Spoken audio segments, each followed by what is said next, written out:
एक ऐसी company share बाजार में अब उतरने जा रही है जो खुद कोई पुल, मशीन या तेल की पाइपलाइन नहीं बनाती, बल्कि ये जांचती है कि इन्हें बनाने वाली कंपनियों ने अपना काम सही तरीके से किया है या नहीं।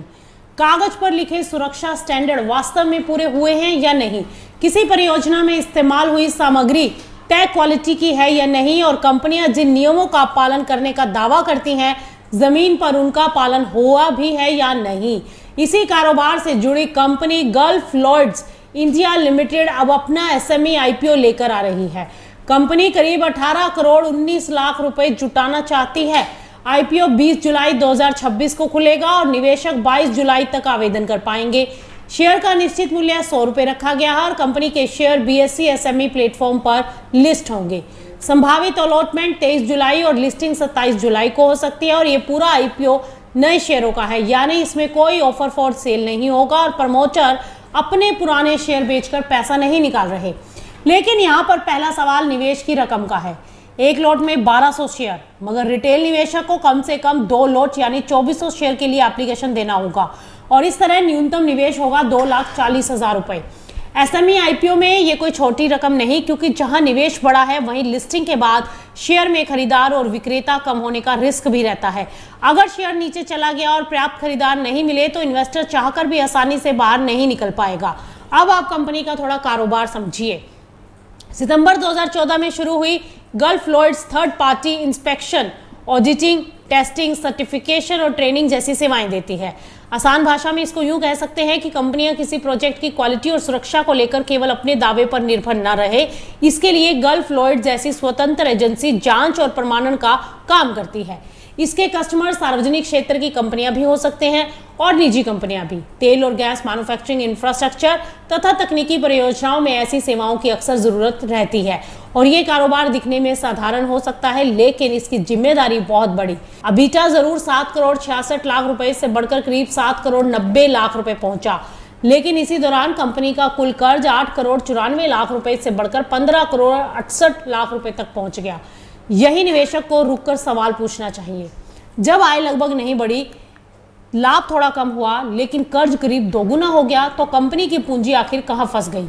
इसका एक ही जवाब है कि कंपनी के कारोबार की नेचर में।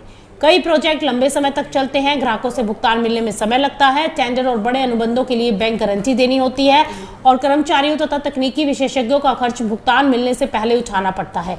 यानी कागज पर मुनाफा दिखाई दे सकता है, लेकिन असली परीक्षा कैश की होती है।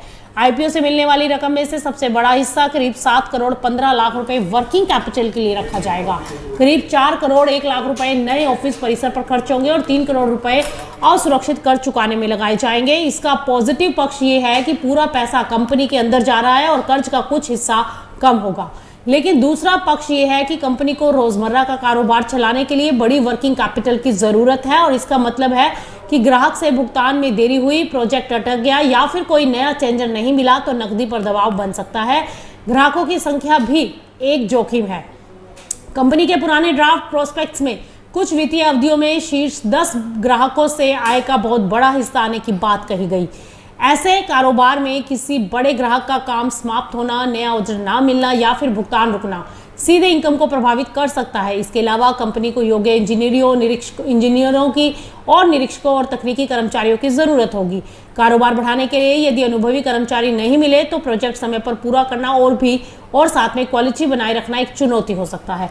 अब वह बात आती है वैल्यूएशन की। 100 रुपए के इश्यू प्राइस और आईपीओ के बाद की अनुमानित शेयर संख्या के आधार पर कंपनी का बाजार मूल्य करीब 67 करोड़ रुपए बैठ सकता है और साल 2026 के पोस्ट इश्यू अनुमानित ईपीएस के आधार पर कीमत लगभग 15 से 16 गुना कमाई के आसपास। ये वैल्यूएशन बहुत सस्ता भी नहीं कहा जा सकता, खासकर तब जब सबसे हाल के साल में आय लगभग स्टेबल और लाभ में गिरावट रही हो। ग्रे मार्केट में भी एक ही आंकड़ा नहीं है। कुछ अनौपचारिक ट्रैकर इस आईपीओ का जीएमपी करीब 3 से 6 रुपए दिखा रहे हैं, जबकि कुछ जगह इसे अधिक प्रीमियम की चर्चा है। इसका मीनिंग ये है कि अनलिस्टेड बाजार फिलहाल सीमित लिस्टिंग लाभ की उम्मीद कर रहा है, लेकिन जीएमपी ना तो कोई आधिकारिक आंकड़ा है और ना ही ये लिस्टिंग लाभ की कोई गारंटी। आवेदन शुरू होने, सब्सक्रिप्शन और बाजार की स्थिति के साथ ये तेजी से बदल भी सकता है। तो कुल मिलाकर कंपनी के पक्ष में विशिष्ट सेवा कारोबार, 1 दशक से ज्यादा का अनुभव, बढ़ा हुआ बीटा और पूरा फ्रेश इशू कर चुकाने की योजना और कारोबार के विस्तार के लिए जुटाई जा रही पूंजी है। लेकिन दूसरी तरफ इनकम का रुक जाना, लाभ में हल्की गिरावट, तेजी से बढ़ता कर्ज, बढ़ी हुई वर्किंग कैपिटल की जरूरत, कुछ ग्राहकों पर डिपेंडेंसी और एसएमई प्लेटफॉर्म की कम तरलता और 2,40,000 रुपए का न्यूनतम निवेश है। इसीलिए ये आईपीओ केवल 18 करोड़ रुपए का छोटा इशू देखकर नहीं परखा जाना चाहिए। असली सवाल होना चाहिए कि कंपनी नई पूंजी से इनकम कितनी बढ़ाएगी, ग्राहकों से भुगतान कितनी जल्दी वसूल करेगी और कर्ज वास्तव में कितना कम होगा, और क्या साल 2026 में रुकी हुई जो वृद्धि है वो दोबारा रफ्तार पकड़ पाएगी। क्योंकि शेयर बाजार में कंपनी का काम महत्वपूर्ण होना पर्याप्त नहीं होता, जरूरी ये भी होता है कि वो काम लगातार इनकम, नकदी और मुनाफे में बदलता रहे।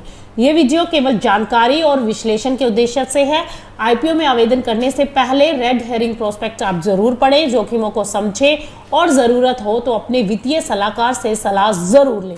फिलहाल आईपीओ स्पॉटलाइट में इतना ही। आप बने रहिए मार्केट टाइम्स टीवी के साथ, और अगर आपको ये वीडियो पसंद आए तो इसको लाइक, शेयर और सब्सक्राइब जरूर कीजिए।